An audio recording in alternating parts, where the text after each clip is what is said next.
it's Belena with Aspire to the Self on this Witchy Wednesday. And today we're going to talk about Venus. And why we're going to talk about Venus is because during the astrological energy forecast for this week, Venus played a big role, as well as self-love and healing through the heart chakra space, as well as healing in relationships with others. Because if you remember, on March 1st, so today, Venus is in conjunction with Jupiter, which means luck and long-term planning for relationships, business partnerships that will provide more freedom and beauty in our lives. So due to this, I've decided to do a mythological lookup / review of Venus, because who is the biggest icon for self-love and just love in general? It's Venus. So today I'm going to go over her mythological stories, and if you haven't noticed here recently, what I've been drawn to lately is more mythological stories. I've went to Barnes & Noble, and that's all the books I bought, apparently. So it was just all those. So those are what I've been focusing on here recently, and they've been also tying to the energetical readings for the week as well. It's just happenstance. I haven't planned it that way. It's just been divinely guided that way. As you can see, I've kind of gotten a little bit busier in my, in my matrix life. We have to go to the office every so often now, so I will have less time to do this. But yeah, anywho, so Venus, we all know the story of how when Venus was born, she was in a clam, the fates and everybody found her. Well, when she went to Mount Olympus, she had a throne prepared for her. And all the gods, when they saw her, were in awe by her beauty and her charm and her charisma. Okay, so they and by her grace, they were just in awe. But I guess back then, what they did, they all wanted to marry her. They all wanted to be with her. They all wanted to marry her. They wanted to lock that down quickly. And Venus, being all in her power and her self-worth, and she didn't, just being born, she didn't have any criticism or, inherent trauma or anything like that would give her low self-esteem or anything. And she scornfully rejected all attempts to try to marry her immediately. She's like, come on, guys, man, I just got here. Why is everybody trying to fuck me already? I just got here. I know every woman who's had to work in a place with men, that's predominantly men, would know the feeling. But yeah, that's what she's like, God, I just got here. Just let me sit in my throne. Let me look a while. Quit trying to, touch me and paw at me. I know I'm awesome, but stop. And so Zeus decided that he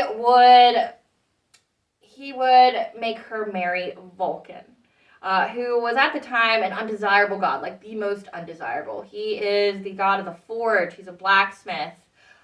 He's a short, muscular man with, they say, curly locks that he puts underneath a cap, because of his blacksmith face thing that he's got to cover his face. So she is forced to marry Vulcan, and for a time, she finds his little cave that he's got, quite quaint, and she likes the sounds and stuff, but then she grew tired of it, and because she has some self-love and has never taken less than what she is owed, she leaves him. She, she just leaves him, and she's like, I'm going to go please myself. So this next story that I'm going to tell you about is how or why the cock or the rooster warns us when the sun is approaching. So Venus is responsible for this. And here soon, if you don't know, we will have the spring equinox, which will be March 20th to the 22nd. So it's just in time, for the energies. But the story I'm getting ready to read to you is what she did. She decided she fancied somebody, and she acted on it, but she was also a married woman, so even though she's a goddess, she's still subjected to those kind of rules, and the reason for her little infidelity is why roosters get up and start their cock-a-doodle-doodling when the sun comes up. And I'm going to read you that story now, guys, so stay tuned. Venus and the Story of Electron by Helen Gerber, read to you by Valena with the spiral to the south. Her first fancy was for Mars, the handsome god of war, who was not slow in reciprocating the fair goddess's affection, and many and sweet were the secret interviews they enjoyed, yet fearful lest some of the gods passing by should discover them together. Mars always placed his attendant Electron on guard, bidding him give due warning of anyone's approach, and especially to call him before the sun rose, as the lovers were particularly anxious that Apollo should not witness their parting caresses.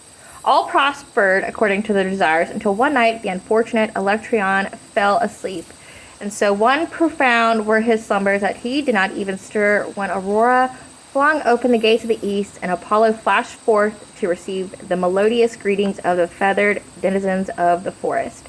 The sun god drove rapidly on, glancing right and left and taking note of all he saw. Nothing escaped his bright and piercing eye as it flashed its beam hither and thither, and he was soon aware of the sleeping watchmen and of the guilty lovers. As fast as his fleet-footed steeds could carry him, Apollo hastened to Vulcan, to whom he vividly described the sight which had greeted his eyes. The irate husband lost no time, but seizing a net of lynx-steel, went in search of his runaway wife. Stealthily he approached the lover's bower and deftly flung the net over both sleepers, who were caught in its fine meshes and could not escape.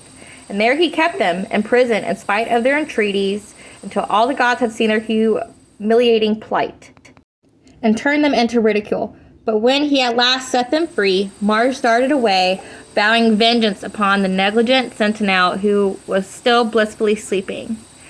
Pouncing upon him, Mars awakened him roughly, administered a sharp reproof, changed him into a cock, banished him into the barnyard, and condemned him to give daily warning of the sun's approach. And from out of a neighboring farmyard, loud the cock Electron crowed. All right, guys, that is the story of Venus and how her affair is why the rooster on the farm signals that the sun is approaching. All right, guys, that's Valena this far. So if you guys have a wonderful day and really focus on self-love and self-care. Okay, that's the major theme this week. Bye, guys.